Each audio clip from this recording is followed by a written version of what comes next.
खुलुमबाय गोजोन फुंबिलिनि गासैबो बडलेण्ड बुब्लिनि अनसायगिरिफोरखौ बरायग्रोबाय। दिनै 25 मार्च सनिबारनि फानजामुथिखौ फरायथिनो लादों आं गेवलां हाज'हारिया। फानजामुथिनि गिबियाव दं मेष राशि। मोजां खामानि मावनानै गुबुनजों बाख्नाय जागोन, मुं गोसारगोन, समाजाव बयजोंबो मान सन्मान होजागोन। बृष राशि। गावखौनो बुजिस्लाबनाय नङा, गावनि गोरोन्थियावनो खहा जागोन। गोसोआरि दिदोमथि नङैयाव मोजां खामानिया खहा जागोन। मिथुन राशि। नखराव रंजा खुसिया साग्लोबगोन, खुसिजों देहायारि जेंनाया जोबस्रांगोन। नखराव साननाय हनायफोरा मोजांसिन जागोन। कर्कट राशि। गोसोआव हास्थायनाय सिमाङा जाफुंसारगोन।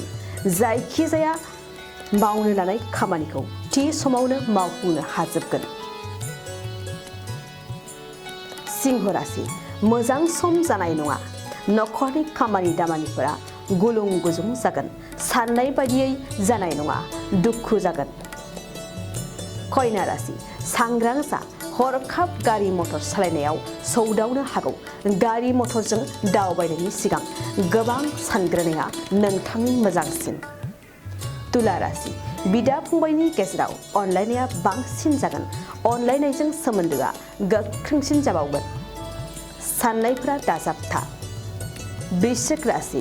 नोंथांनि थाखाय सुथुरा बांसिनगोन। गुबुननि नोजोराव जेबो खामानि मावनो हानाय नङा। गुबुननि गाज्रि नोजोरखौ हमनो हानाय नङा।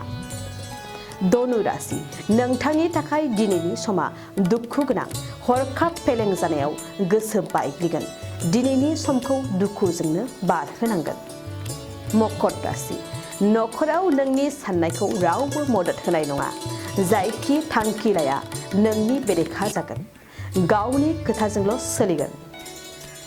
कुम्भ राशि। खामानिखौ बोलो होनानै मावगोन। गोसोनि गोहो बोलोखौ गुबुननो दिन्थिनो नाजागोन। जुजिथाबनानै देरहासारगोन। मीन राशि। बबेबा मोनसे जेंनाखौ लानानै गोसोआव असान्थि जागोन। असान्थि गोसोजों जेरावबो थानो हानाय नङा। हारसिङैनो जिंगासिगोन। दिनै सानसेनि राशि फरायथियाबो एसेनोसै। आसा खालामो नोंथांनि दिनैनि दिना मोजाङै मोजां थांगोन। बेखौ बडलेण्ड बुब्लि नखरनिफ्राय मिजिंथिबाय। गोजोन्थों। गय गायग्रा आबादारिफोरनि थाखाय मोनसे मोजां खौरां। थाफा नार्सारियाव मोननो हागोन जाखांफु लाइमोनफोरजों बानायजानाय हाजो आरो हायेनावबो गायजानाय अर्गेनिक गय फुलि। थाफा नार्सारियाव अर्गेनिक आदबजों बानायजानाय मोजाङैनो खिलिखांनाय गासै 20,000सो गेरेमसा गय फुलिफोर दं। बारा नङा, फांसेयाव 60 रां होनानैनो नोंथांमोना गय फुलिखौ बायना लांनो हागोन। बुरजा लाङोब्ला खमायनायनि सुबिदाबो मोननो हागोन। थाफा नार्सारिनि गुबै थङा क'क्राझार सहरनि सानजा फारसे थानाय बावखुंग्रि हाजोजों नांजाबनाय हरिनागुरि गामि हाथाइनि साखाथियाव। बे अर्गेनिक गय फुलिफोरखौ लांफैनोब्ला नोंथाङा 8011837272 नङाब्ला 9707460226 जानबुं अनजिमायाव थोंजोङै जगाजग खालामहरनो हागोन।